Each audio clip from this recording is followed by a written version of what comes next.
Perfecto, entonces como les venía comentando, unas listas son objetos o arreglos que tienen series de datos, ¿sí? Una secuencia organizada que puede almacenarme cualquier tipo de dato, numérico, bueno, hablando en programación, strings, booleanos, enteros, floats, los que queramos.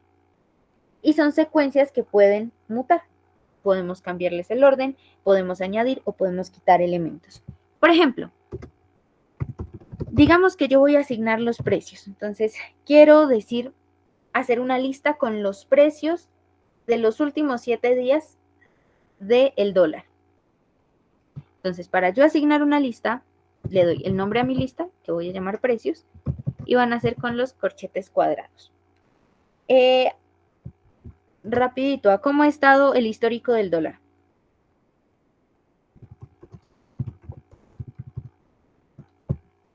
Entonces, hoy está a 4.017,25. Vamos a ver. Y estamos a 29. Vamos a verlo desde el sábado. O bueno, desde el viernes de la semana pasada. Entonces, el viernes de la semana pasada estuvo 4.010 también. Bueno, entonces vamos a hacer 4.010,25 pesos. Y para separar, ¿sí? Para que me sea una nueva variable, una nueva casillita, una nueva asignación en mi lista, lo separo con comas. Perfecto. Luego me dice que cayó a 3.984. 3.984. 4.024 el lunes.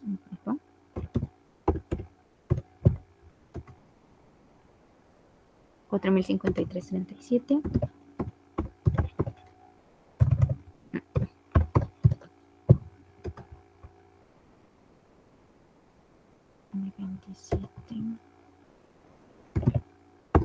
$27,36.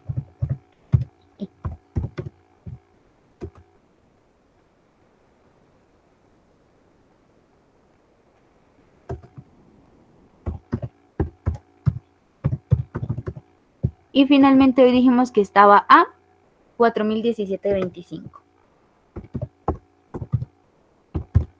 Estas es una serie de elementos. Todos comparten la característica de ser numéricos, ¿sí? En este caso de ser floats, o sea, con decimales, pero no necesariamente. Aquí puedo tener un string, luego puedo tener una caracterización de verdadero o falso, luego puedo tener una caracterización de nuevo de tipo entero, no importa. Mi lista me va a almacenar todo. Es como un organizador. Listo. Estos son mis precios. ¿Qué quiero hacer con mis precios? Entonces, yo quiero calcularles las básicas de estadística. Entonces, yo quiero saber cuál fue, por ejemplo, el promedio. Si nosotros utilizáramos una librería como Pandas, como NumPy, podríamos hacerlo con una función específica. Pero como apenas estamos viendo listas, vamos a hacerlo con las funciones específicas para listas.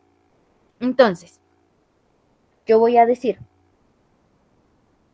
mi promedio va a ser igual a la suma de los precios. Entonces, para saber la suma de toda una lista, por ejemplo, en este caso que se puede porque es numérica, entonces yo voy a catalogarlo como suma de ¿quién? De mi lista precios, dividido en ¿qué? En el total de o en la cantidad de datos que tenga. Pero como sabemos que la lista puede variar, yo la verdad no sé cuál sea la cantidad específica. Entonces, para eso utilizo la variable length de ¿quién? De mi lista precios. Listo, ya tengo mi promedio. Fantástico, fenomenal. ¿Qué más? Entonces yo digo, bueno, ya hice mi caracterización de promedio. Yo quiero saber también cuáles son mis variables extremas, pero no cuál es la más alta ni la más bajita, cuál es el mínimo y el máximo hablando del precio, sino cuáles son los extremos de mi lista, ¿sí? Cuál es el inicio y cuál es el final. Porque como son elementos ordenados, entonces algo me debe significar. Ese dato número 0, porque recordemos que el orden en el que leemos los factores dentro de programación comienza en 0. 0, 1, 2, 3, 4, 5 y 6. ¿Cuántos elementos hay? 7. pero este es el elemento ordenado 6 dentro de mi lista. ¿Listo? Entonces, para yo saber qué identifica o qué me expresa ese mínimo, que vendría siendo el elemento 0, yo digo, a ver, imprímame el máximo, 2 puntos, y entonces me va a decir, bueno, ¿el máximo de quién? De precios. E imprímame el mínimo, claro que sí, entonces mínimo,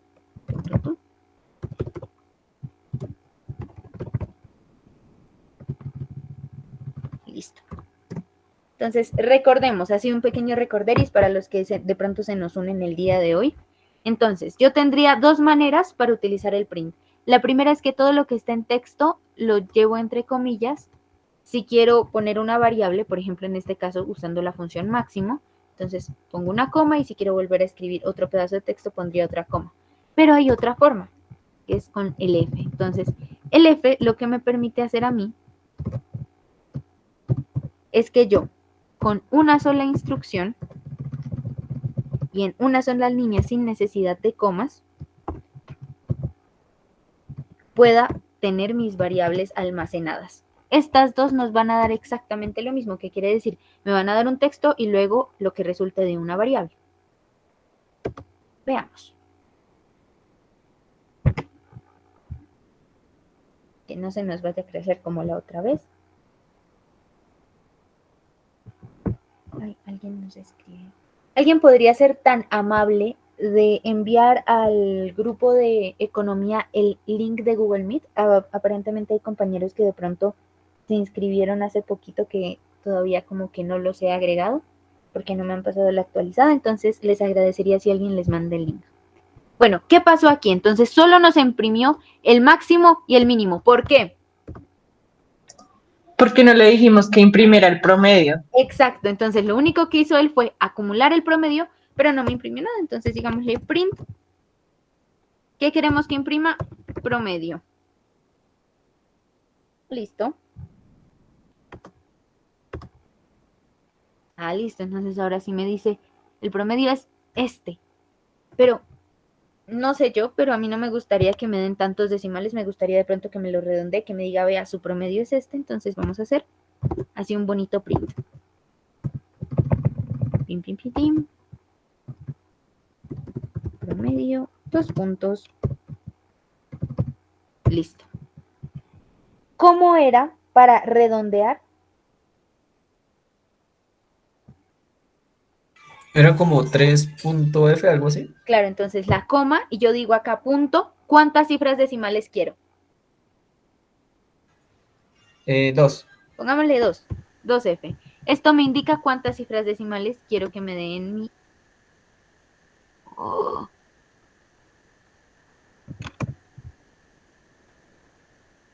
Listo. Un momento. Admitir.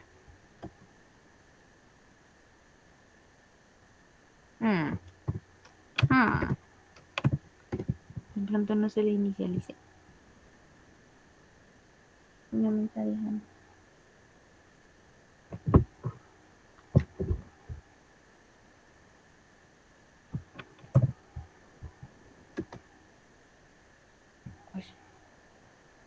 Esperen, me voy a inicializar de nuevo el color porque no me está tomando los decimales.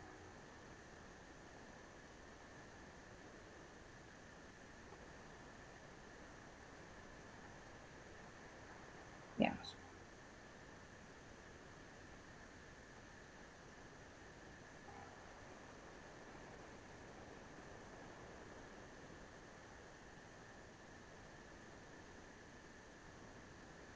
Listo. Entonces, ¿hasta ahí vamos bien? ¿Cómo vamos? Uy, Dios mío. Listo. Ya. Entonces, aquí ya había puesto una coma, no me había dado cuenta, una disculpa, es con 2 puntos. Entonces, aquí ya me dice, bueno, su promedio es tanto con tantas cifras de redondeo, cuál es el dato más grande, cuál es el dato más pequeño dentro de mi lista. ¿Hasta ahí en listas? ¿Vamos bien? Sí. Listo, fantástico. Pero entonces resulta que yo de pronto digo, bueno, una lista me da el beneficio de que yo puedo reorganizar los datos o añadirle algo. Pero ¿qué pasa si yo quiero que ella sea inmutable, que no se pueda manipular, que ya una vez se quemaron los datos no le pueda hacer nada, por ejemplo, en los registros fiscales o cosas por el estilo? Ahí entra otra estructura de datos que se llama tupla. Entonces, a diferencia de una lista, la tupla también es organizada, también puede contener muchísimos tipos de datos, código, pero son secuencias inmutables, no se pueden cambiar. Si yo quiero, por ejemplo, manejar códigos de países, entonces una tupla me resultaría ideal. Por ejemplo, vamos a crear la tupla días. Para las tuplas, a diferencia de las listas, las vamos a utilizar con corchetes, o con paréntesis, perdón. Entonces, listas, paréntesis cuadrados, tuplas, paréntesis redondos. Y vamos a asignar lo que yo quiera. Entonces, por ejemplo, si esto es días, yo voy a decir, bueno, el lunes, el martes.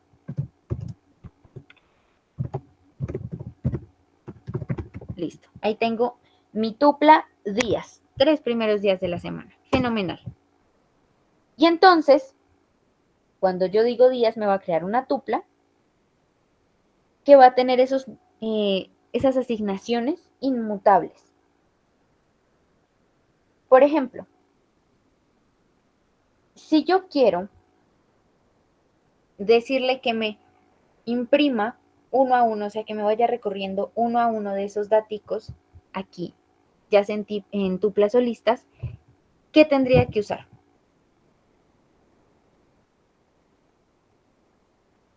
Disculpa, ¿cómo así? Si yo quisiera que mi programa, por ejemplo, me imprimiera cada uno de los elementos dentro de una lista o de una tupla, ¿qué estructura debería utilizar?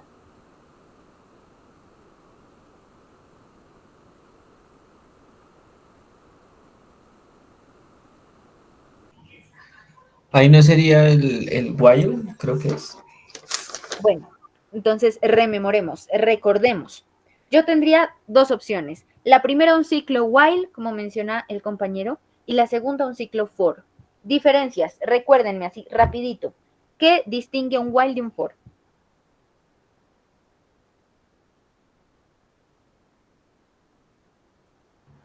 Ah, Que el for... bueno, sí, sí, que compañero. No, tranquilo, sí. O sea, el while es como, mientras no pase, usted como siga, ¿sí? Algo así.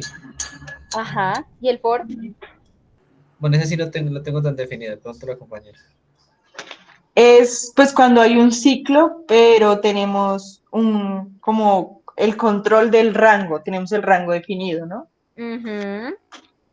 Entonces, ¿qué pasa con el while? El while lo que me dice es, vea, yo aquí a usted le voy a encapsular que me haga un proceso, un algoritmo, que me siga esta línea de pasos hasta que suceda algo, ¿sí? Hasta que pase algo. Puede repetirse 1, 23, 60, 100, 1000 veces, pero se va a romper el ciclo solamente hasta que una condición específica se cumpla. Por ejemplo, poníamos el ejemplo de un menú, si yo asigné que el numerito 8 sea para salir, entonces sería while true hasta que presione 8. Entonces yo digo, listo, listo. Hasta que se cumpla una condición, hago lo que esté dentro del programa. La diferencia con el for es que yo voy a tener un rango. Entonces a mí me va a decir for para una variable de control que nosotros decíamos podría ser i. Entonces yo decía for i, ¿en dónde? En este caso.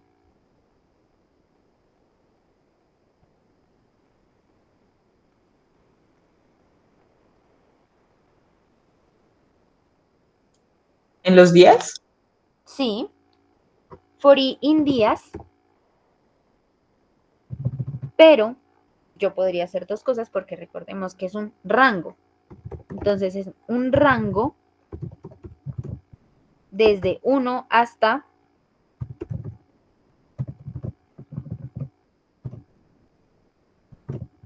¿qué significa esto? Entonces, para una variable que acabo de crear, en un rango desde 1 hasta que se termine mi tupla o mi lista, hacer.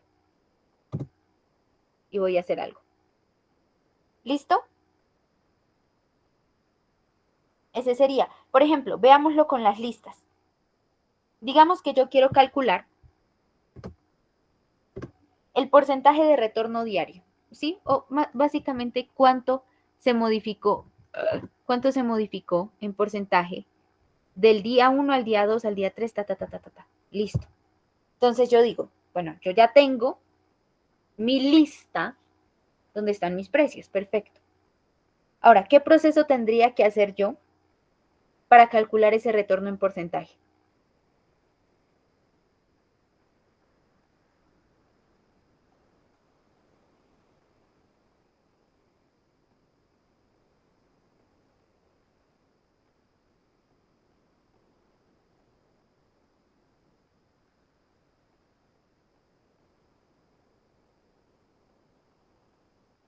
Chicos,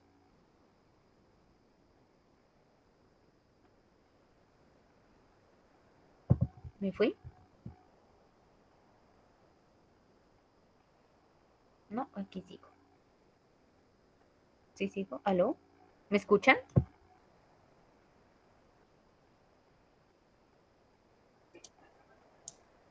Sí, ahí te escuchamos. Ah, me dio un susto, pensé que se me cayó el internet o algo. Bueno, lo que les preguntaba es, imaginemos que sobre esta lista de precios, yo quiero saber cuál es el retorno diario en porcentaje. Entonces, ¿qué tendría que hacer para que él me imprima una lista donde estén todos los retornos en porcentaje?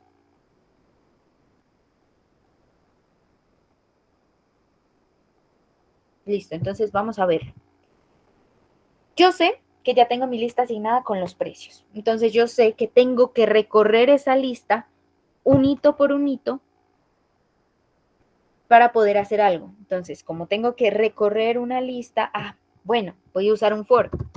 For mi variable i en un rango de ¿qué?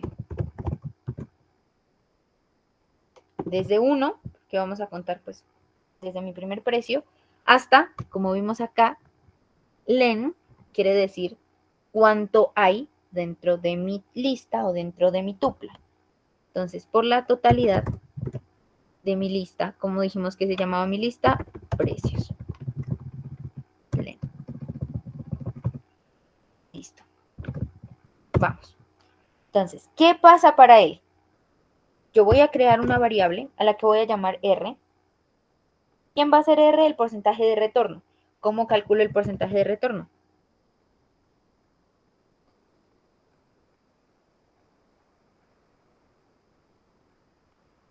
Muchachos.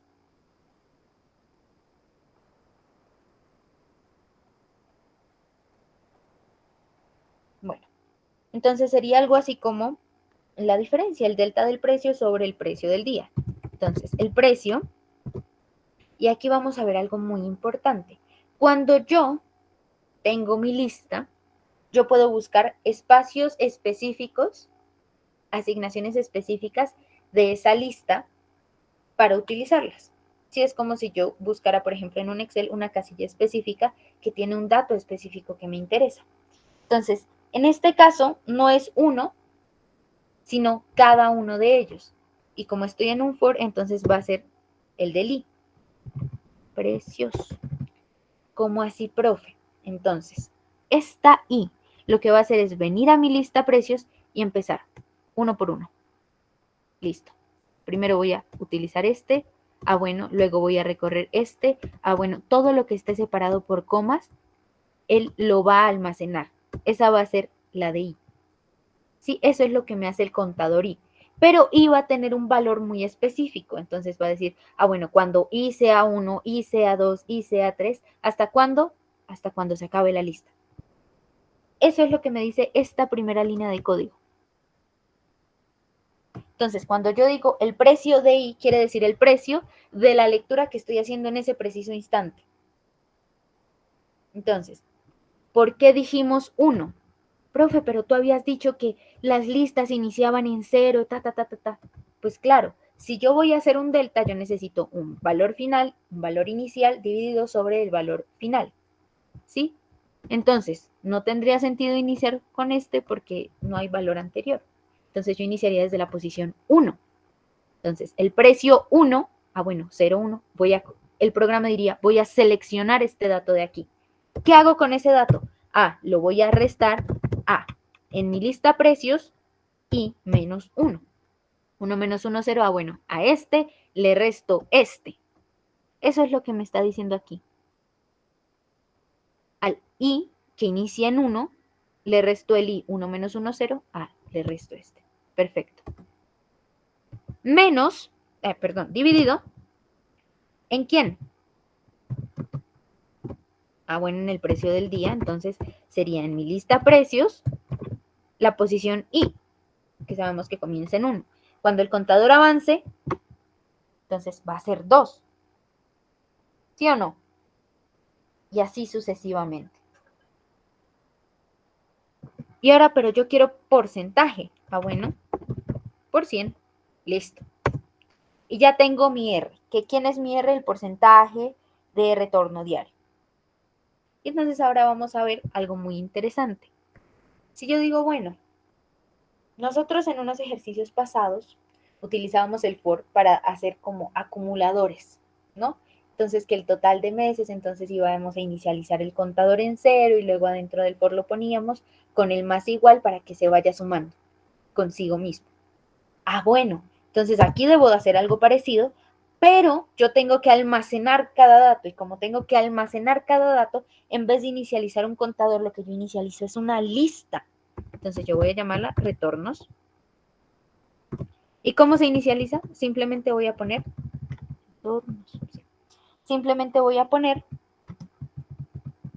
póngale retornos, el retornos del precio. Simplemente voy a poner los paréntesis cuadrados sin algo adentro. Así, solitos. Entonces me va a decir, ¿qué elementos hay adentro? Bueno, no tengo todavía ningún elemento, pero como es una lista y puede modificarse, yo puedo empezar a agregarle. Entonces yo voy a decir, bueno, una vez que mi contador haya hecho esta operación, lo que yo voy a decirle es, bueno, a esta lista retornos P le voy a aplicar una función, que es el append. Append quiere decir añadir. ¿Y qué le voy a añadir? El valor de R. Entonces, ¿cómo funciona esto? Inicialicé mi lista vacía y comienza un for en donde va a decirme, bueno, para cada i, desde 1 hasta que se termine mi lista, voy a calcular el R y almacenarlo o añadirlo en mi lista retornos P. Eso es todo lo que tengo que hacer. Y cierro el for. Y entonces ahora yo voy a imprimir. ¿Qué tengo que imprimir? Bueno, digámoslo algo así como los retornos diarios en porcentaje. 2 puntos. Y mi lista. Pero entonces yo, ¿cómo le digo a este, imprímame una lista? Entonces yo voy a decir una función que se llama round. ¿Por qué? Porque sabemos que los porcentajes no pueden tener muchísimos decimales, entonces parecido a lo que teníamos acá como el redondear cuántas cifras, aquí es lo mismo. Entonces tengo mi función round, me va a decir, ok, ¿cuántas quiere que le redondee? ¿Y de quién? Entonces yo voy a decir, ok, vamos a hacer otro for, porque me tiene que imprimir, o me tiene que redondear más bien, cada uno de los elementos que estén en esta lista retornos. Entonces yo digo, ok, voy a llamarla X. Para la función round o redondear, el primer argumento que haya dentro de los paréntesis de la función es cómo se llama mi variable. Y el segundo es a cuántos decimales, pongámosle 2. Entonces me va a decir, ok, redondeme mi variable X, que todavía no sé quién es X, 2 decimales. Y entonces nosotros también habíamos visto en la sesión anterior que yo puedo poner los for así cuando tengo muchas líneas de código, tengo varias cosas que ejecutar, o en una sola línea. For X in retornos P. Retornos P. Listo. Entonces, ¿qué me quiere decir esto? Este me quiere decir, listo, mire, entonces usted me va a redondear. Espérenme, aquí nos faltó. Listo. Entonces me va a decir, mire, usted va aquí a redondear X. ¿Quién es X? Es mi contador dentro de un for que me va a leer cada uno de los elementos en retornos P. Ese es mi round. Ahí, listo. Ese es mi round, ¿sí? ¿Y qué le va a hacer a cada elemento? Bueno, pues me lo va a aproximar a 2 cifras decimales. Listo. Asegurémonos de que esto esté corriendo porque, bueno, una cosita importante. Muchas veces, como en Google Colab, nosotros utilizamos celdas independientes de código. O sea, este código no interfiere con este en general y no interfiere con este, ¿sí? Para los errores independientes, ¿cómo así, profe? Si este corre, fantástico. Pero si hay un error aquí, él no va a afectar que esta casilla de acá arriba pueda o no correr, sí, pueda o no ejecutarse. Sin embargo, si yo tengo variables dependientes, por ejemplo, aquí yo estoy utilizando la lista precios, que está en otra casilla, tengo que ejecutarlas previamente. Entonces, aquí me da a mí que de pronto no nos lo va a leer muy bien. Entonces, lo que voy a hacer por seguridad es separarlo con comitas. Listo. Entonces nos va a decir, bueno, el retorno diario aquí estuvo. ¿Qué fue lo que hizo? Entonces comenzó, restó 3.984 menos 4.010.25 y lo dividió en 3.984. Y me dio un porcentaje negativo. ¿Qué me indica ese negativo, señores economistas? Una variación negativa. Sí, pero ¿qué significa? O sea, en un análisis más grande, si yo comparo mis dos precios, ¿qué significa que el porcentaje sea negativo?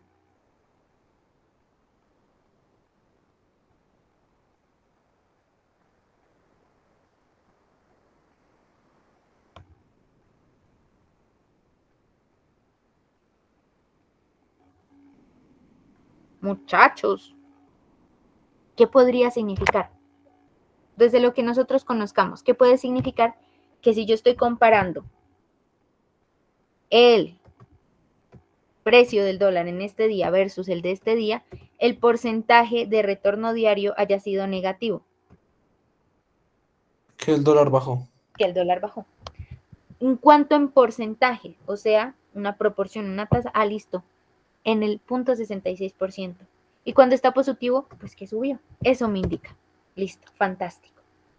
Y esta es una de las muchas formas en las que podemos implementar un for, que es una estructura que ya habíamos conocido, con una lista, algo distinto.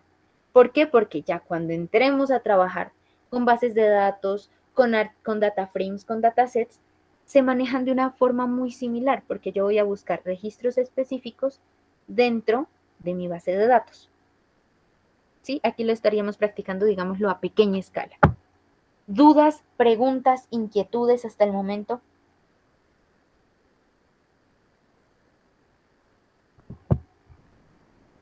Tomo ese silencio como Todo que... claro hasta ahí. Listo. Continuemos. Entonces, como ya hicimos esto con mis listas, ahora vamos a ver qué puedo hacer con mis tuplas. Entonces, vamos a... Aquí, vamos a seleccionar esta tupla. Listo. Tengo mi tupla días. Y ahora, yo lo que quiero hacer es articularlo con mis precios. Entonces vamos a poner jueves, viernes,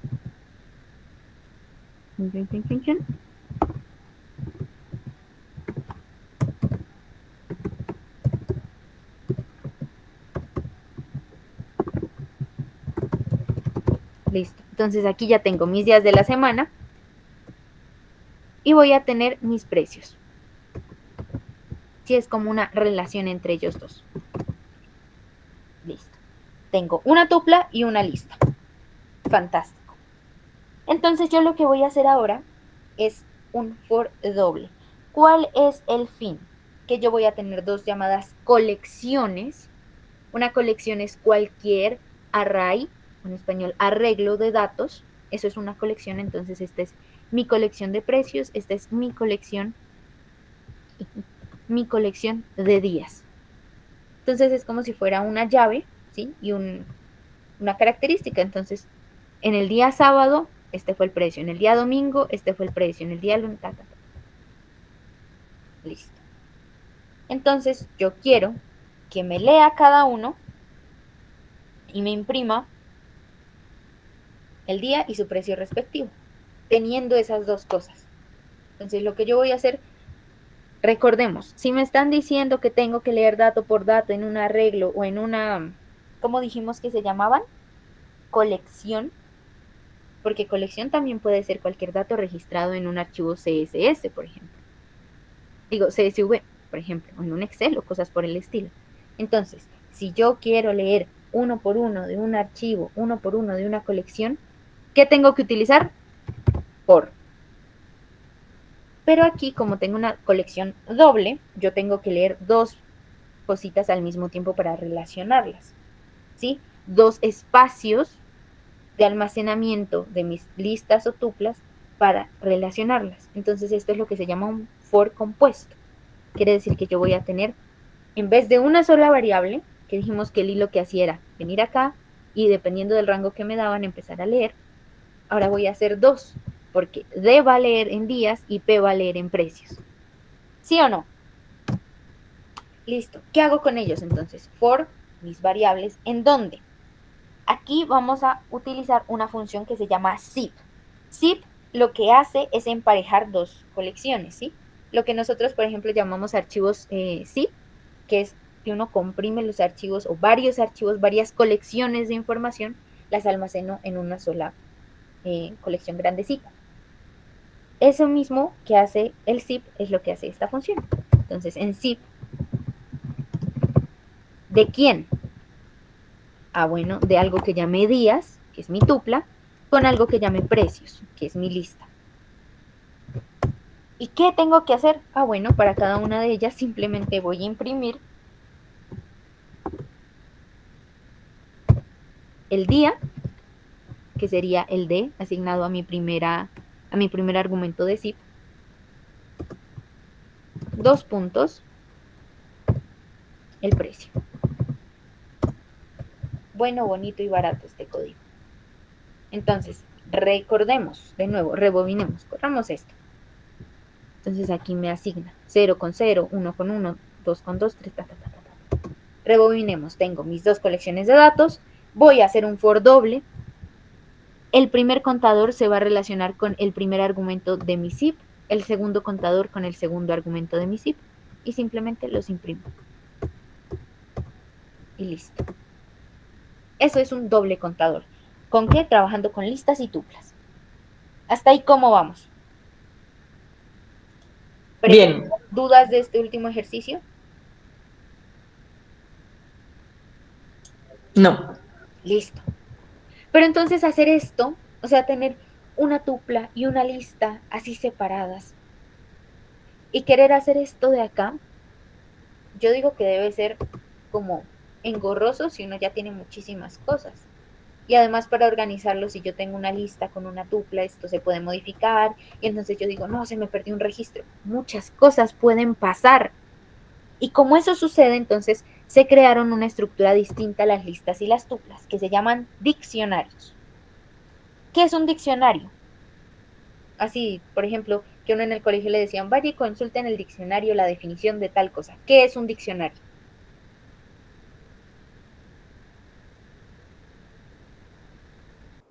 No reposa información que no se puede modificar. Sí, pero tiene una característica particular. Uno en el diccionario que encontraba una palabra y una definición de la palabra, ¿sí o no? Algo como una relación entre dos cosas, algo parecido a lo que tenemos aquí, un día y su relación con un precio. Entonces, en programación, un diccionario sería la manera de almacenar la estructura que permite almacenar pares de clave valor. Profe, ¿cómo así clave valor?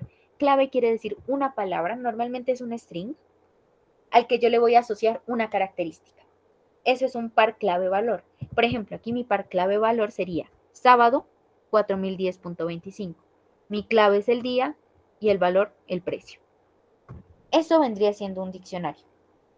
Ah, bueno, ¿cómo creo un diccionario? Entonces, por ejemplo, digamos que yo quiero crear mi diccionario de gastos. Entonces, le voy a decir, ¿alguien quiere entrar? Veamos. Admitir.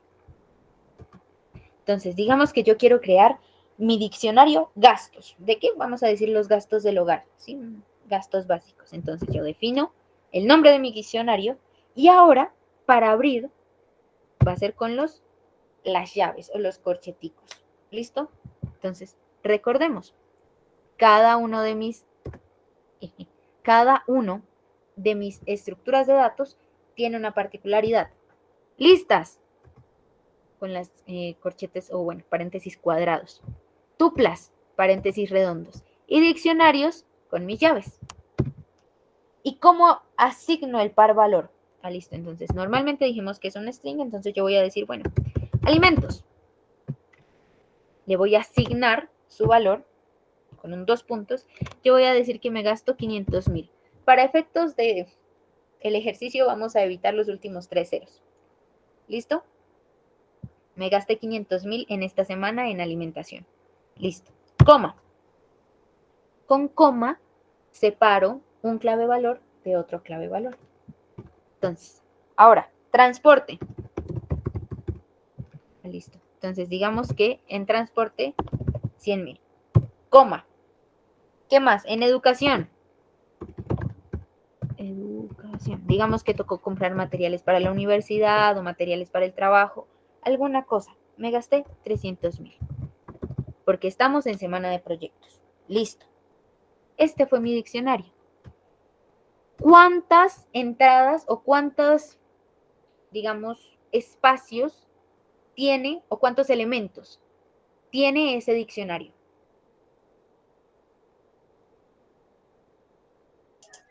3 elementos, ¿no? 3 elementos. ¿Por qué? Porque un clave valor es 1, separo una coma, 2, separo una coma, 3. ¿Qué posición tiene este elemento?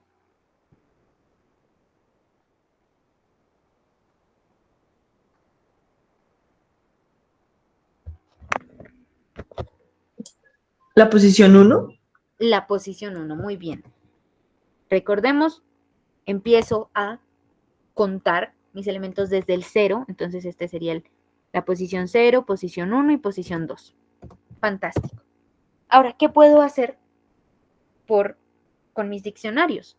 Entonces, esta es una manera para no tener que tener, por ejemplo, categoría, y entonces yo pongo una tupla que diga alimentos, transporte, educación, y luego una lista que me diga, o si quiero también una tupla que diga valor. No, mi diccionario ya me los relaciona de una vez. Me ahorro un trabajo muy grande. ¿Y qué puedo hacer con él? Digamos que yo quiero calcular el total de lo que gasté esta semana. Entonces yo digo, el total va a ser igual a mi función sum, que ya sabemos que sirve para sumar, gastos. Entonces recordemos que dijimos que un diccionario tiene clave valor. Clave, lo que está entre comillas, valor, lo que está después del 2 puntos. Mi clave y mi valor. Si yo quiero hacer una suma, ¿qué tendré que usar? ¿La clave o el valor? El valor. El valor.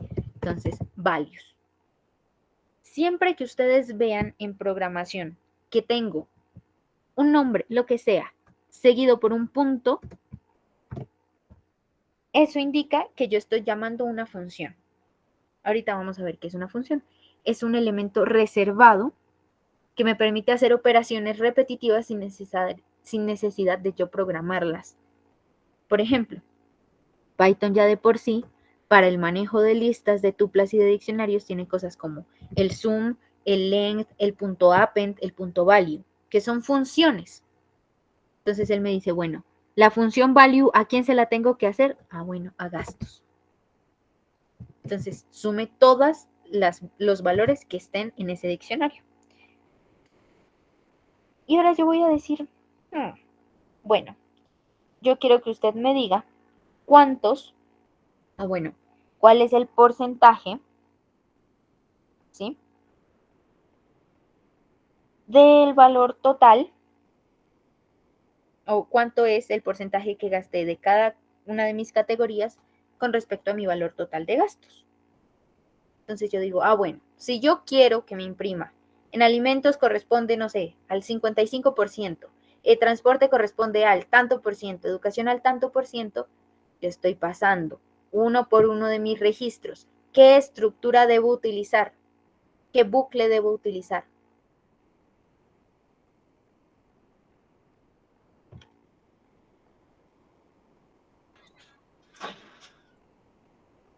El que hemos utilizado todo este tiempo. ¿Cómo se llama? El for. Perfecto. ¿For qué? ¿Compuesto? Sí, un for compuesto, porque aquí tengo aquí tengo mi variable, ¿sí?, o mi categoría, y luego tengo su valor. Entonces, clave, valor. ¿Cómo es compuesto? Podemos ponerle como queramos. Digamos que yo voy a decirles I, J, que son las que uno normalmente ve o uno tiene la maña de utilizar cuando programa. Puede llamarse clave, categoría, valor, como deseen, no importa. For estas dos variables, ¿en dónde? En gastos. ¿Pero en gastos qué? Yo dije, quiero recorrer cada categoría y luego asignarle a cada categoría cuál es el porcentaje del gasto. Entonces, aquí utilizaría la clave o el valor.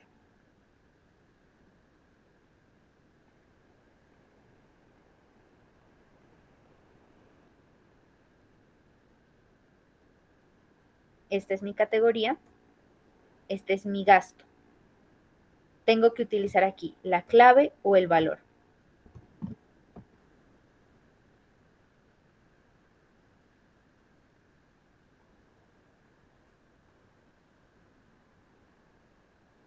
La ¿El clave. valor? El valor. No, porque aquí me están diciendo, mire, para cada categoría que usted tenga, le vamos a decir con respecto a este total cuánto tiene. Entonces, si yo voy a hacer un print, ¿sí?, si yo voy a darle a mi usuario, o el programa me va a dar a mí como investigador, por ejemplo, la categorización con su respectivo porcentaje, ¿sobre quién estoy haciendo el for? ¿Sobre mis valores o sobre mis categorías? Sobre las categorías. Sobre las categorías. Entonces, para utilizar las claves o las categorías en este caso, utilizo la función items. Entonces, values para lo que esté después de los dos puntos, items para lo que esté entre comillas. ¿Y qué hago con ellos? Entonces yo digo, bueno, imprímame.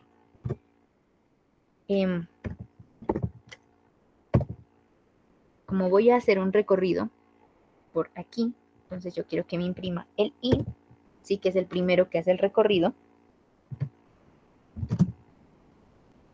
Y entonces hablamos que yo puedo hacer operaciones y asignarlas antes, entonces yo totalmente podría venir aquí y asignar el porcentaje a cada uno y decirle alimentos tanto por ciento, transporte tanto por ciento, o definir una operación que diga porcentaje igual al valor dividido en el total. O yo podría hacerlo directamente en una sola línea, más compacto, más compuesto. Y es prácticamente lo mismo.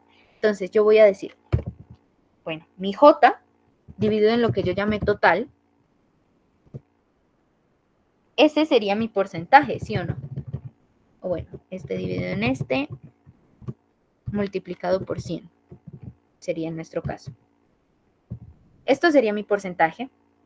Claro, porque yo a este J, ¿qué hace este J? Dentro de mis ítems, él se va a ir a su valor respectivo para cada categoría y lo va a almacenar para cada uno de estos. Entonces, mi primer I va a ser alimentos.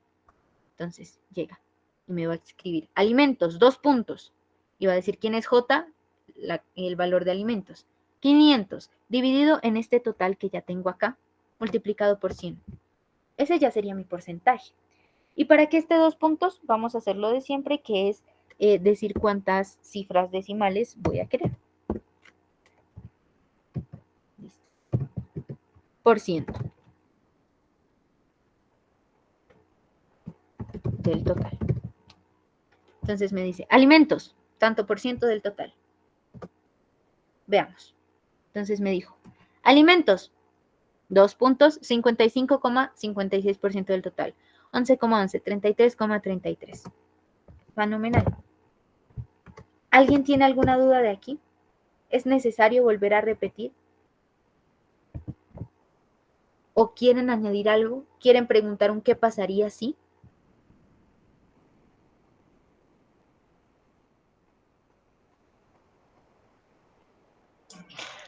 Si digamos, ahí ponemos, no sé, otro ítem que se llame igual alimentos, ¿no hay ningún problema? Veamos qué pasa. Entonces voy a asignarle aquí mi valor. ¿Qué pasó? Solo se sumó al total y ya. Solo se suma al total y ya.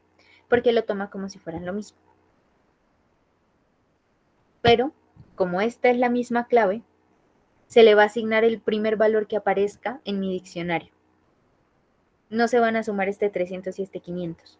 Este 300 es como si no existiera, prácticamente. ¿Ok? O bueno, en realidad sería al revés. Cuando yo ubico primer orden, quiere decir lo último que mi programa haya leído. Entonces, aquí vino la I. Leyó alimentos. Entonces dijo, bueno, el alimento, bueno, primero hizo el total, entonces sumó 500, 100, lo puso. Pero él dijo, oiga, venga, aquí tengo un alimentos y aquí tengo un alimentos. ¿Cuál fue el último que leyó el programa?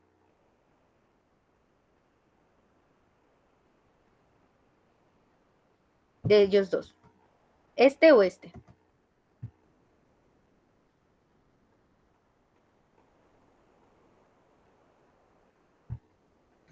El último, ¿no?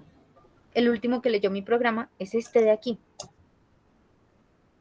Entonces él va a decir, bueno, el valor yo supongo que lo modificó la persona que estuvo introduciendo los datos, entonces yo voy a tomar como verdadero este último valor, porque es lo último, la última actualización, ¿sí? Es como si Windows hiciera su actualización y ahora va a poner el último controlador para su Wi-Fi, el último controlador para su driver de pantalla, el último controlador. Eso es lo que va a tener en cuenta el sistema, la última actualización que haya tenido del dato. Pero como alimentos es mi primera, ¿cómo decirlo? Mi primera categoría, mi primera clave, entonces iba a ser lo primero que lea. Y por eso aparece de primero aquí. ¿Listo? Pero siempre va a ser con la última actualización de clave valor que hayamos hecho. Ah, ok. Y si digamos, si yo quisiera que me sumara todos los alimentos, todos los que ganan alimentos, sería diferente. Sí. Porque entonces tú lo que tendrías que hacer ahí sería una asignación múltiple para eso. Entonces, veámoslo así. Yo tengo esos 2 alimentos, ¿sí? Porque los fui registrando. Si yo en mi diccionario tuviera 2 clave valor exactamente igual, ¿cómo haría para que ellos 2 se unifiquen? Basado en lo que hemos hecho. ¿Alguna idea?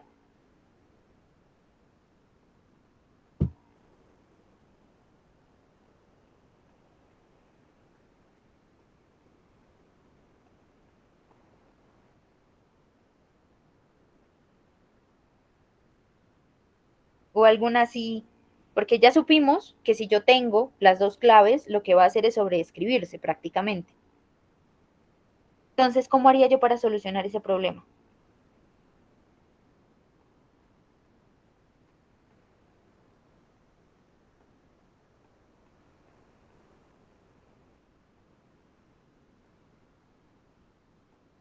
Por ejemplo, te los voy a poner así. ¿Qué estructura de las 3 que hemos visto permite modificarse? Las listas, ¿no? Las listas. Entonces, una de mis soluciones sería, en lugar de tener un diccionario, tener una lista. Pero, profe, ¿cómo hace una lista? Entonces, aquí viene algo muy interesante, y es que dentro de mis estructuras de datos yo puedo agruparlas. ¿Cómo así? Dentro de una lista yo puedo tener otras listas, dentro de una lista puedo tener diccionarios, dentro de una lista yo puedo tener tuplas, puedo tener lo que sea. Y van a tratarse como si fuera un elemento de la lista, entre comillas. Entonces yo aquí podría decir, dentro de mi lista voy a crear una tupla para que no se pueda modificar, que llamemos alimentos, ¿sí? Coma, mi valor, por ejemplo. Y así con todos los términos que yo tenga. Entonces, esto lo que me permitiría hacer a mí es que yo guardo una lista de valores por clave. ¿Sí? Entonces, en lugar de que el diccionario diga, no, pero es que esta es como que la primera palabra, o sea, está repetida, mi clave, entonces yo voy a sobreescribirla para que no tenga errores y me aparezcan 2 veces la misma cosa. Es como cuando una persona tiene el mismo nombre, ¿en qué se diferencian en el documento? Entonces tengo que abrirles 2 registros diferentes. No podría utilizar un diccionario. Si yo quiero que los 2 aparezcan, tendría que utilizar este tipo de estructuras combinadas. Ahora, si yo quiero, como mencionabas tú, sumar los valores de las claves repetidas, necesitaría hacer lo mismo, pero entonces ya cuando lo lea, tendría que decirle aquí como, ya no tendría ítems, porque sería una lista y una lista no tiene claves valor. Entonces, ingasto, que sería esta, utilizaría el for y diría que en vez de un print, tendrías que seleccionar un espacio de esa lista. Entonces se llamaba gasto. Y ya vimos que para seleccionar el espacio en un espacio de mi lista, utilizo esta de aquí. Entonces yo digo por cada recorrido de i, iniciando desde el primerito que aparezca, por eso aquí no ponemos un rango, porque ya sabemos que va a ser en la completitud, esas palabras, en todo mi conjunto completo de mi lista. Entonces yo voy a decir, voy a iniciar desde el 0 hasta lo último que haya. Si son 1000 registros, 1000, 2000, 20.000, los que hayan. El i se va a repetir para ellos. Y luego de eso, yo diría como, a título personal, yo diría, utilizaría mi función get, que significa obtener un j, 0 por más b. ¿Qué significaría esto? Básicamente yo diría, de mi lista, porque esto ya se convirtió de un diccionario a una lista con tuplas, yo voy a pasar por cada uno de los elementos de la lista y voy a extraer el segundo elemento y le voy a sumar lo que haya. Eso sería prácticamente lo que me dice. Entonces, si yo tengo A, pues, o sea, alimentos, 500 y luego vuelvo a tener ese A con 300, me va a sumar ese 500 más ese 300 de todas las A's que hayan. Y al final, si yo lo imprimo, o si yo imprimo mi nueva lista, tendría básicamente, pues, todos ellos agrupados en una sola. Sí, sería como una modificación de un arreglo dentro de un arreglo. Pero para evitarnos todo esto, pues la mejor opción sería uno mismo tratar de limpiar sus datos, ¿no? Sí. Bastante. ¿Listo? Esas serían como las 2 cositas que podríamos hacer ahí. ¿Alguna otra duda?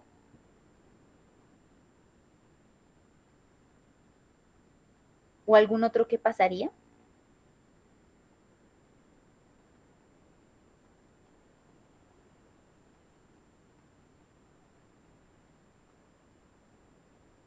¿No?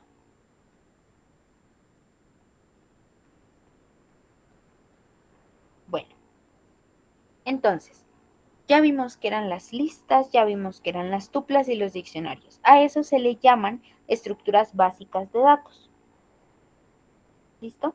Que me permiten poder organizarlo. Como ven, todo tiene un orden ahí. Ahora, ¿qué pasa si yo quiero, por ejemplo, utilizar... Ya vimos que si yo quería utilizar una suma, en lugar de comenzar con un for y luego hacer que recorra toda la lista y decirle que vaya sumando y un contador, tenía una cosa que se llamaba la función sum. ¿Sí o no? Entonces, esto me quiere decir que si yo tengo procesos que voy a repetir durante mi ejecución del programa, yo puedo encapsular todo ese proceso en algo llamado función o definir función, y yo puedo durante todo el código llamarlo cuantas veces quiera. ¿Sí? Entonces, hagamos algo parecido. Código. Digamos que yo quiero calcular el IVA de una compra. ¿Sí? Algo sencillito. Y yo sé que si yo estoy trabajando, por ejemplo, en un restaurante, yo tengo ahí ya mi factura tal, y quiero constantemente calcular el IVA de una compra, mi programa debería poder hacerlo rápidamente llamando a una función específica y no teniendo las mismas 3 líneas de código para cada nueva compra que se haga. Ejemplo. Entonces yo voy a decir, bueno, voy a crear mi función calcular IVA. ¿Cómo hago? Comienzo diciendo que voy a definir, diciéndole al programa, hey, voy a comenzar a crear una función. Posteriormente voy a poner el nombrecito de mi función, como la quiera llamar. Vimos que los nombres son bien importantes porque si una persona que no tiene ni idea de lo que yo estoy haciendo viene, la idea sería que entienda mis códigos. Entonces, ya sea ponerle un nombre específico o si estoy aplicando un modelo en donde yo tengo unas variables ya estandarizadas, entonces simplemente un comentario, cosas por el estilo. Yo le voy a poner a mi función calcular IVA. Calcular IVA. Y entonces todas las funciones, si ustedes se dan cuenta aquí, cuando yo pongo punto values, siempre abro ahí unos paréntesis. ¿Por qué? Porque estos paréntesis, cuando yo estoy definiendo la función, son los que me dicen cuáles son mis argumentos o qué va a hacer, qué variables son necesarias para que mi función efectivamente pueda ejecutarse. Entonces yo digo, si yo voy a calcular el IVA, yo necesito 2 variables principales, el precio y mi tasa. Y yo puedo de una vez aquí definir mi tasa, yo voy a decir que es del 0.19. Listo. Entonces ya voy aquí, 2 puntos, listo. Entonces ya, definir nombre de la función, cuáles son mis parámetros. Y luego yo voy a decir qué quiero darle al programa, o sea, que voy a dar de return. Return es retornar, ¿sí? Que ellos me mandan a mí unos datos y mi función que les va a dar a cambio. Entonces yo voy a retornar lo que llame precio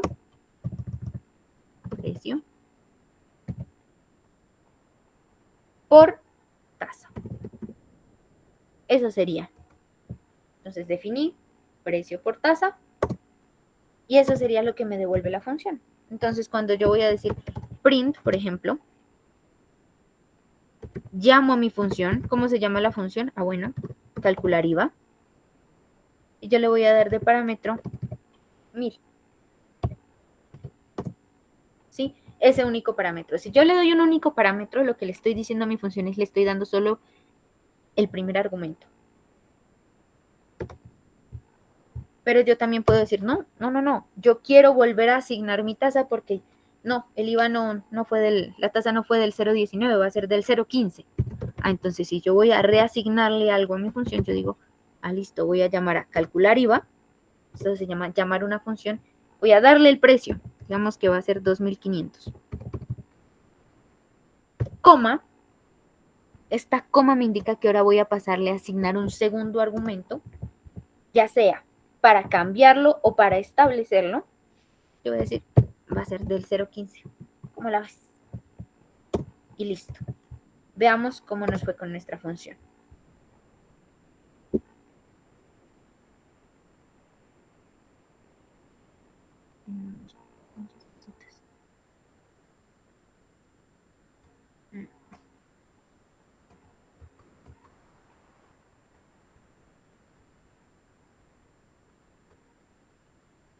Listo. Entonces, yo tengo aquí, definí la función, me imprimió en el primero, 1000 por punto 19, listo, 190, fantástico. Redefiní aquí, entonces 0.15 por 2500, efectivamente 375. Y ahí ya tuve mi función. Y si yo quiero calcularle el IVA a otros 85,000 precios, puedo calcularlo sin necesidad de definir eso y sin necesidad de usar un for. Directamente llamo a mi función. Entonces, ejercicio de clase, 10 minuticos. Si no alcanzamos a terminarlo, entonces vamos mandando lo que tenemos y aquí entre todos vamos completando el ejercicio. ¿Listo? ¿Cuál es? Quiero que hagan una función que calcule el salario neto después de impuestos.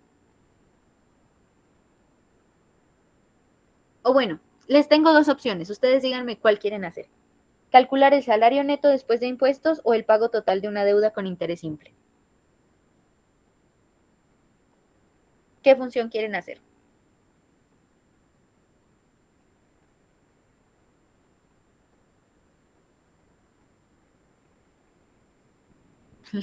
Listo, el del salario entonces. 10 minuticos y continuamos.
¿Cómo vamos, chicos?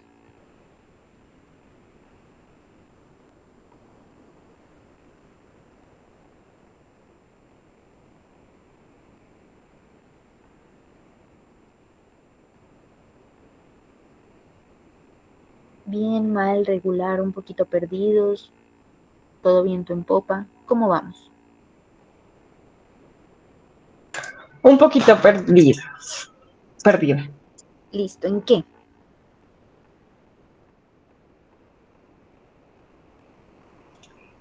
Pues lo veíamos en la primera clase que podíamos hacer el ejercicio pidiéndole si superaba un tope, si pagaba impuestos. Si no superaba ese tope, pues no pagaba. Estoy intentando hacer eso, pero no sé. Listo, entonces, eso que tú estás diciendo, primero que todo, definámoslo, eso lo hacemos con un condicional, ¿no? Eso lo hacemos con el if, el Con elif. el if, sí. Eso, perfecto. Entonces, yo no les di ningún parámetro, eso está a ustedes. Entonces, no sé, por ejemplo, si el salario es menor o igual a 40.000, no paga impuestos. Si está entre 40.001 y 80.000, paga el 10% y así. Sí, ese tipo de cosas. Entonces, ustedes inicializan, recomendación, inicializan el impuesto en 0, ¿sí? Luego comienzan. If el salario es menor a tanto, entonces impuesto igual 0. El if salario es menor a tanto, o menor o igual a tanto, impuesto vendría siendo pues el salario menos, por ejemplo, los 40.000 por el 10%. Y así con todos. Y luego al final, imprimiré algo que sería como salario neto es igual al salario bruto menos el impuesto. Entonces, lo que me daría la función, o sea, el retorno de mi función, vendría siendo ese salario neto. ¿Sí? Resumen, sería, inicializo los impuestos, hago todo el control con el condicional, luego defino una variable que se llame salario neto, que sería el salario en bruto menos el impuesto, y luego le digo, bueno, el retorno va a ser ese salario neto. Esa sería la manera en cómo yo lo haría. Bueno, gracias, profe. Listo.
Bueno, tenemos nuestro primer participante.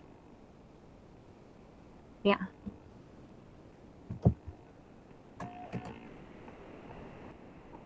Uh-huh.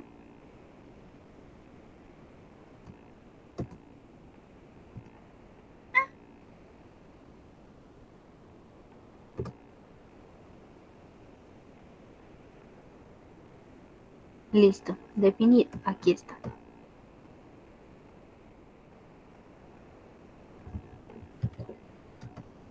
Veamos, código. Esto fue lo que nos envió nuestro compañero Emanuel. Entonces dice, definir salario neto, una variable que llamamos bruto y el impuesto que es igual a 21. Retornar bruto por 1 menos impuesto sobre 100. Ajá, print salario neto. 2.000. Ok, veamos. Listo. ¿Está bien el ejercicio? Sí, está bien. ¿Pero qué le hace falta?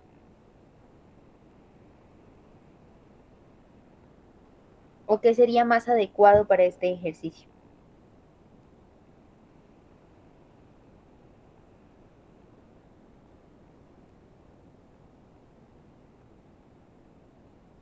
Condicional. Condicionar. ¿Por qué? Si bien aquí me está diciendo, pues sí, yo tengo aquí, digamos, mi super salario. Y me dice, bueno, usted solamente dígame, dependiendo del salario bruto, pues cuánto tiene que pagar con unos impuestos fijos. Y si usted quiere que le calcule con otro impuesto, como hicimos acá, pues simplemente le agrego otro parámetro. Si es una solución. Pero en el caso de el salario bruto y querer calcular el salario neto, nosotros tenemos unas reglas de impuestos, ¿no? Entonces, ¿qué? Dicen, ah, bueno, si usted no supera los tantos salarios mínimos, entonces no paga impuestos. Y tanto, paga tanto de impuestos. Y tanto, paga. ¿Sí o no?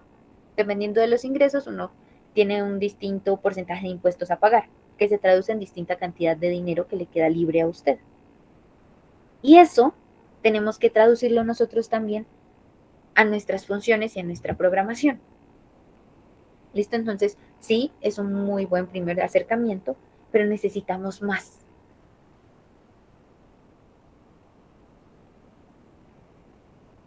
Dayana,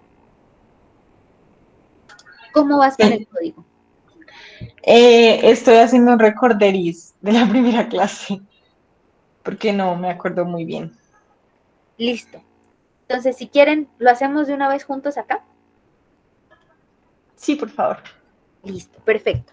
Entonces, ya tengo primer paso, definir mi función, llamarle algo. Listo, fantástico. Salario neto. Buah. Y yo le voy a dar mis argumentos. Si mis impuestos van a estar definidos, sí, porque esos pues no los tendría que poder cambiar, entonces solo tendría un argumento, que vamos a llamarle salario B, o sea, salario bruto. Entonces, lo que esté dentro del, después del def y antes del return, es todo el proceso que mi función va a hacer. ¿Qué quiere decir? Que el return es solo una cosa, ¿sí? Una sola variable o un solo mini proceso es lo que me va a devolver el return. Pero yo puedo hacer muchísimas más cosas. Sí puedo definir una función con muchísimos parámetros que interactúen de distintas maneras y solo devolver dos variables o devolver un diccionario o devolver, ¿sí? Ese tipo de cosas. Entonces yo voy a decir que mi impuesto es igual a 0. ¿Sí? Lo voy a inicializar así. Recordemos, todo lo que esté dentro de mi definición tiene que estar indentado.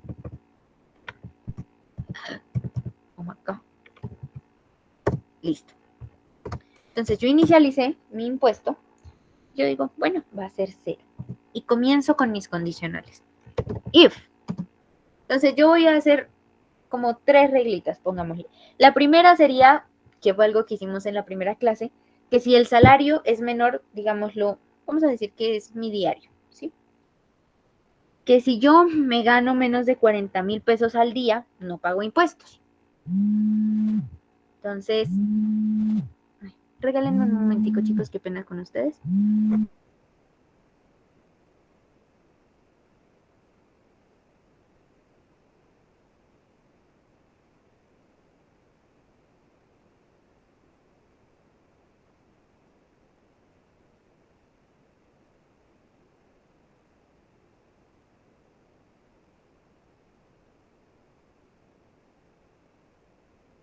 Listo, chicos, qué pena, es unas cositas de la universidad.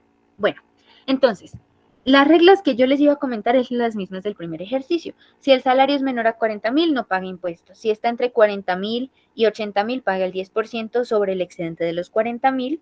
Si está entre 80,000 y 120,000, paga el 10% sobre los primeros 40,000 y de lo demás paga el 20%. Y si es mayor a 120,000, paga como en el último caso y el 30% sobre lo que quede.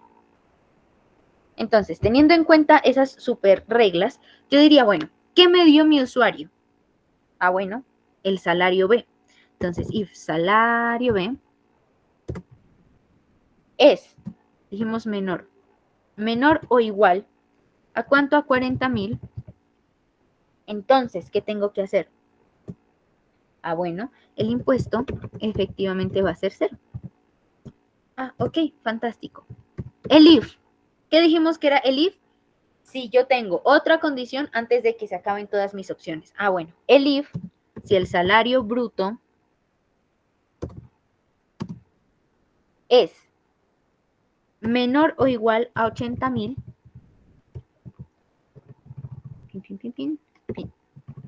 listo. Voy a hacer otra cosa. Ahora, uno diría, bueno, pero yo dije que esté entre 40.000 y 80.000, entonces yo por qué aquí no le estoy poniendo esa condición, o sea, que sea mayor que 40.000 y menor, porque es cuestión de pura lógica, entre comillas, de cómo va a funcionar el programa. Si yo digo, me analizó esta primera opción, no fue menor o igual a 40.000, quiere decir ya de por sí que va a ser mayor o igual a 40.000. Si esta ya no se cumple, va a pasar a esta y va a ser seguramente, 100% seguro, mayor a 40.000. Aquí simplemente estoy analizando que además de ser mayor a 40.000, sea menor o igual a 80.000. ¿Listo? ¿Y qué pasa? ¿Qué dijimos? Ah, bueno, si está entre 40 y 80, paga 10% sobre el excedente. Quiere decir que el impuesto va a ser igual a el salario bruto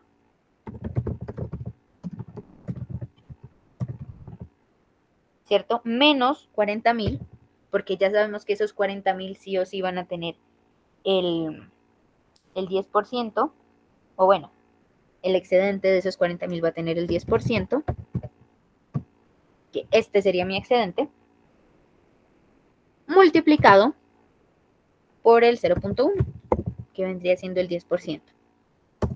Y ahí ya guardé mi impuesto. ¿Qué más? Ah, bueno, el if, si el salario B es menor o igual a 120.000, una vez más, ¿por qué no pongo las dos condiciones? Porque si ya no cumplió esta y no cumplió esta, quiere decir que es más grande que 80.000. Ahora voy a evaluar si es más pequeño que 120.000. Entonces, si es más pequeño que 120.000, yo digo, ah, bueno, el impuesto vendría siendo igual a mi operación. Primero, yo ya sé que es, bueno, dijimos, pago 10% sobre mis primeros 40.000 excedidos y luego 20% sobre el resto. Entonces, yo ya sé que va a ser 40.000 sí o sí por punto 1, que sería 4.000 pesos, más, entonces yo diría, listo, el salario B, ¿cierto? Menos esos 80.000 para saber mi excedente. Y a eso lo multiplico, bueno, a este excedente lo multiplico por el punto 2, que dijimos que era lo que teníamos que aplicarle el 20% al exceso. ¿Listo? Fantástico. Y luego ya me dice última condición, si ya es mayor a los 120.000 diarios, entonces pagamos como el anterior más el 30% sobre el resto. Sencillo, entonces como yo ya no voy a tener más condiciones, voy a utilizar un else. Entonces, else, 2 puntos, porque ya no hay más condiciones, el impuesto va a ser igual a, me dice, son el 10% sobre los primeros 40.000, el 20% sobre los segundos 40.000 y luego el excedente por el 30%. Entonces, 4.000 del primer excedente más. ¿Cuál es el 20% de 40.000? 8.000.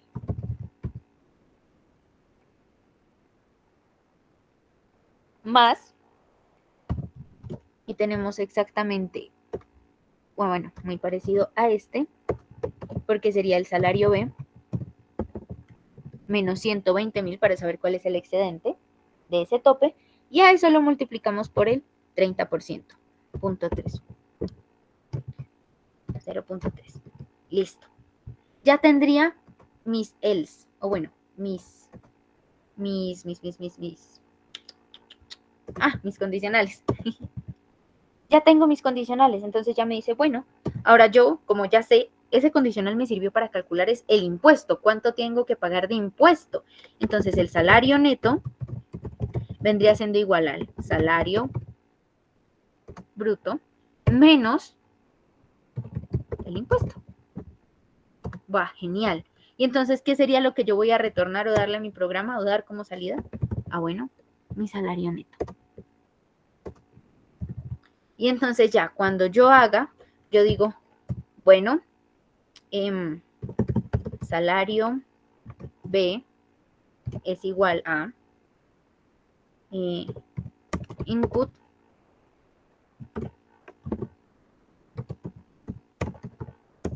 introduzca su salario. Luego entonces yo diría print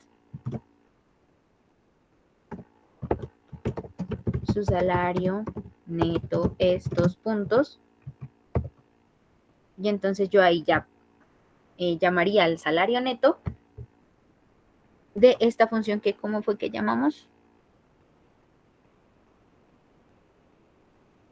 Salario neto. Entonces, salario neto. Esto ya me define que va a ser mi función salario neto. Salario B. Bueno, podríamos ponerle esta solo salario para que no se nos confunda. Salario. Y listo.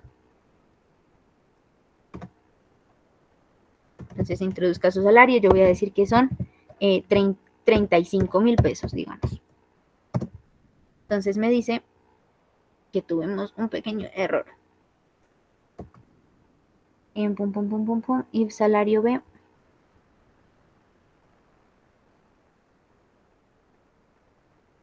Ah, bueno.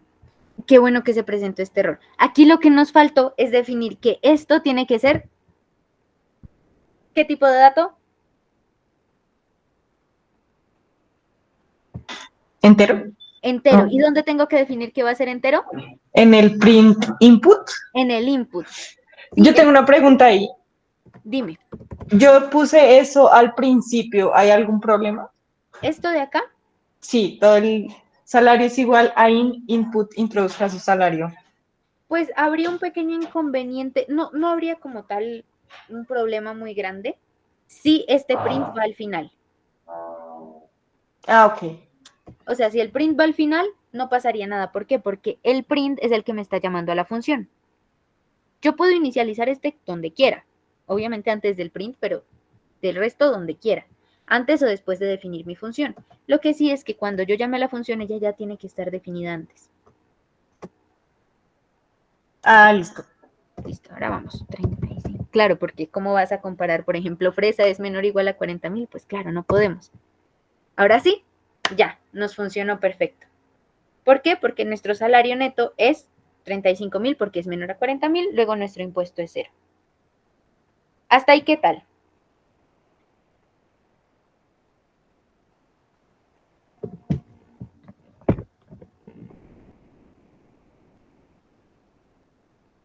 Bueno, voy a tomar ese como que muy bien, profe, fantástico. Entonces, si eso nos quedó bien, como este lo hicimos en conjunto, ahora sí van a tener 10 minutos para hacer el otro ejercicio. Ya no va a ser el salario neto, sino va a ser el del interés simple. ¿Listo? Entonces, algo así parecido, van a definir sus funciones y vamos a hacer así una pequeña pruebita. ¿Listo? Entonces, 10 minuticos, chicos.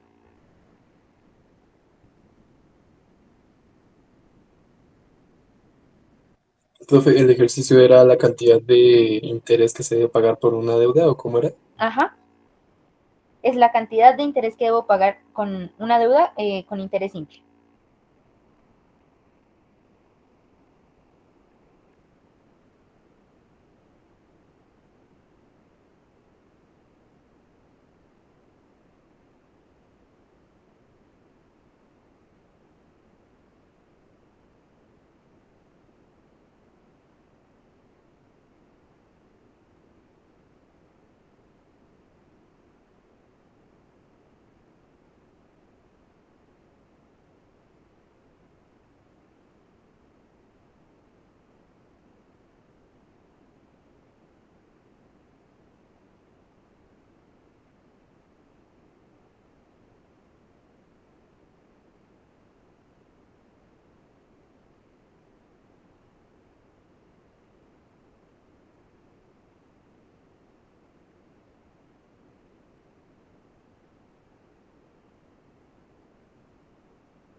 ¿Cómo vamos, chicos?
Bueno, chicos, ¿cómo vamos? Dudas, preguntas, inquietudes, ¿cómo vamos con el código? Ya casi, todo, ya casi. Listo, listo. Entonces, 5 minuticos más y lo que tengamos para empezar a socializar porque ya se nos está acabando el tiempo.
¿Listo?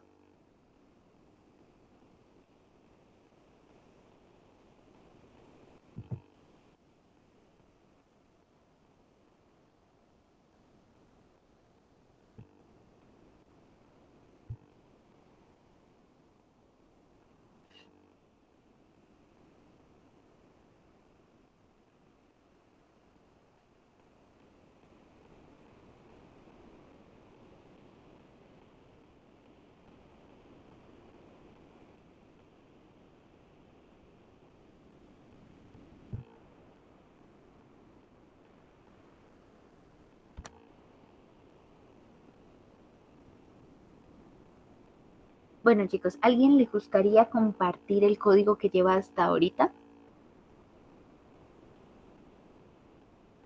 ¿Se comparte por el chat o en el collab?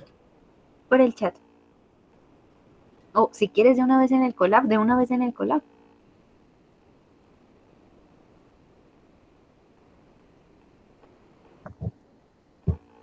Veamos.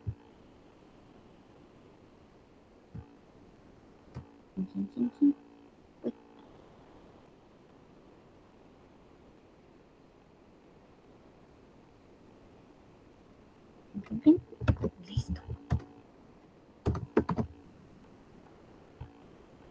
Este es el código que nos comparte el compañero David Mateo. Entonces, comencemos con nuestro super análisis.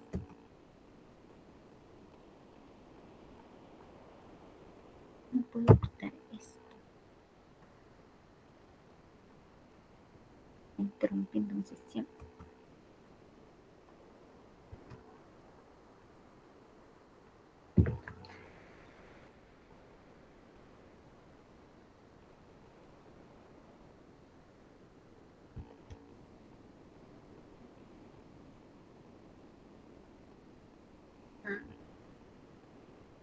Chicos, ¿alguien sabe cómo quitar esto de Mónica?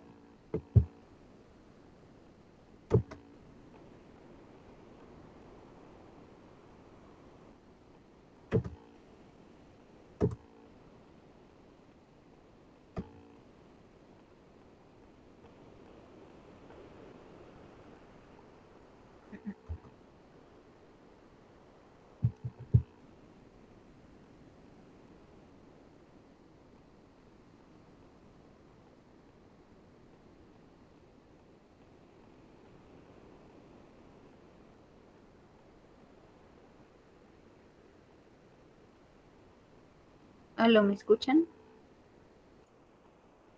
Sí, Ok. Es que se me creció un momentico la pantalla.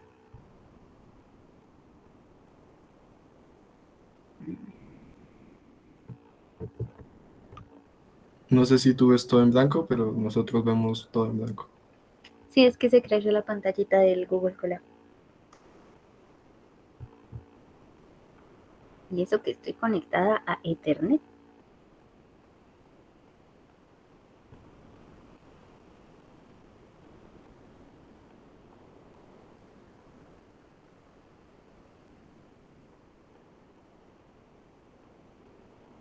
Listo. Ah, qué berraquera. Bueno, entonces comencemos. Dice, definir interés simple.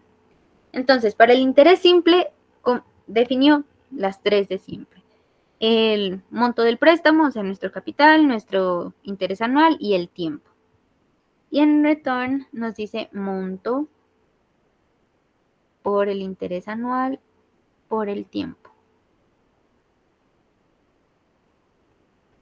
Ok. Definir valor positivo entero. Prompt, while true, try, value, float, prompt.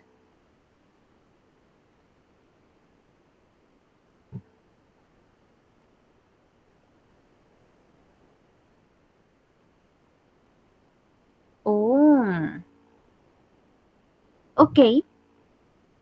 Bueno, está bien interesante lo que hizo el compañero. Entonces, lo que hizo aquí, esta es la función del interés simple. ¿Sí? Eso es lo que se pedía inicialmente.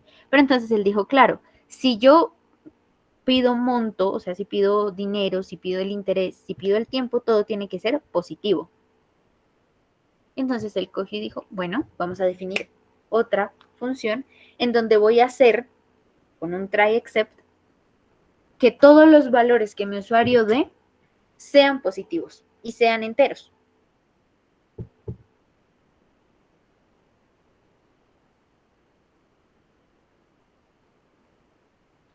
Claro, pero ahí tendríamos, bueno, ahí sería pues solamente como de sugerencia cambiarle el nombre en vez de que sea positivo entero, solo positivo, porque aquí estás diciendo que va a ser float, o sea que va a ser con decimal. Entonces sería como contradictorio un poquito, pero está bien. Entonces aquí podemos tratarlo de dos maneras. Esto que tú hiciste aquí está espectacular para hacer, ¿cómo se llama? Para hacer una relación entre los posibles errores que podría cometer, digamos, el programa por ciertos parámetros fallidos. Porque el programa si es negativo, si es positivo, el igual va a multiplicar, el igual va a hacer todo. Entonces, hay dos maneras de arreglar esto. El primero, que es este, es para que el usuario se dé cuenta que está ingresando un valor erróneo. Y entonces, él pueda corregirlo y volverlo a hacer. Fantástico. Pero hay una manera un poquito más sencilla, aparte de ella, que está muy chévere, la vamos a dejar ahí. Código. Que es como hacerle el trabajo nosotros al usuario. Entonces, cuando yo haga esto, simplemente voy a definir que monto préstamo es igual a apps monto préstamo. ¿Qué hace esto? Este apps quiere decir valor absoluto positivo. Entonces, cada vez que el usuario diga, por ejemplo, vamos a copiar este.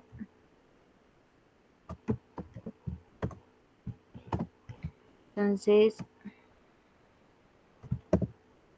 bueno, aquí hay otro error y es que aquí pues para tú pedir el ingreso el monto solicitado necesitarías poner es un input. ¿Ok? Entonces aquí lo que tú harías es decir monto préstamo sería igual a input. Entonces aquí ya decimos ingrese el monto solicitado. Interés anual, lo mismo. Aquí input. Pero además del input, tú aquí, como estamos tratando, tendrías que decir que todos van a ser float. Sí, porque tienen que ser números, porque recordemos que si yo no le digo a mi programa qué tipo de variable va a ser, él lo va a tomar automáticamente como si fueran strings, y tú no puedes multiplicar strings.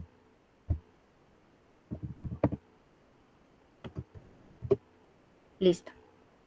Entonces, podría ser esto, interés a pagar es igual a interés simple, llamaste a tu función, monto préstamo, interés anual, tiempo. Fantástico. Listo. Entonces, esto podría ser una solución. Entonces, a todas ellas diríamos que, bueno, podemos hacerlo aquí dentro o podríamos hacerlo aquí afuera, pero de preferencia aquí dentro definir que siempre el valor que ellos me ingresen va a ser igual al valor absoluto de lo que ellos dan. Entonces, así nos ahorramos con ese apps esto de aquí.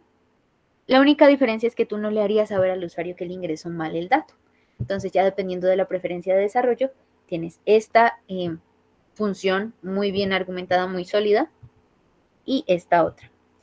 La única corrección aquí, joven David, es que para pedirles los montos necesitas poner los inputs. ¿Listo? Y definir que van a ser floats, o sea, números con decimal. ¿Listo? Perfecto. Muchísimas gracias. ¿Alguna pregunta, chicos?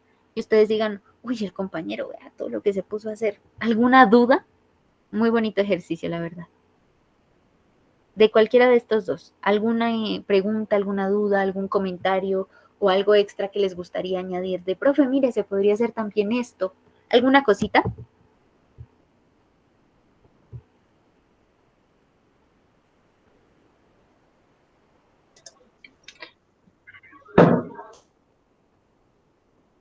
Dime, Dayana. No, no, nada. Listo. Entonces, con este ejercicio hoy, ¿qué vimos? Vimos estructuras de datos, entonces, listas, tuplas, diccionarios y definición de funciones. ¿Qué vamos a ver? Recomendación. Repasemos un poquito todo lo que hemos visto de los condicionales, de cómo utilizar los ciclos while, los for, porque eso lo vamos a utilizar muchísimo, todos los bucles de iteración, para ya comenzar con bases de datos. Vamos a comenzar con Excel. Listo, entonces como cargo yo un documento Excel o un CSV, lo leo, lo convierto en data frame y empiezo a hacerle los análisis de estadística descriptiva. De eso se va a tratar la siguiente clase. Y si nos rinde, entonces si estamos activos, participamos, así ya tenemos las cositas básicas más claritas. Entonces ya dentro de 2 sesiones vamos a comenzar ya con todo lo que sería inferencia y un poquito de probabilidad y modelos. ¿Listo? Listo, sí, señora. Perfecto, chicos. Entonces, ahorita voy a ponerme a hacer de nuevo, como les comentaba, la guía de funciones principales de Python. Tuve un inconveniente con mi equipo, no contaba con respaldo, entonces varios documentos se me perdieron. La voy a volver a hacer y a más tardar mañana la subo. Si para ese momento ustedes no la ven en el Drive, por dudas, por cualquier lugar, por cualquier medio de comunicación, por favor, hacérmelo saber. Y ya. También me avisan si la última grabación sí les llegó todo fantástico por Drive o solo la de YouTube.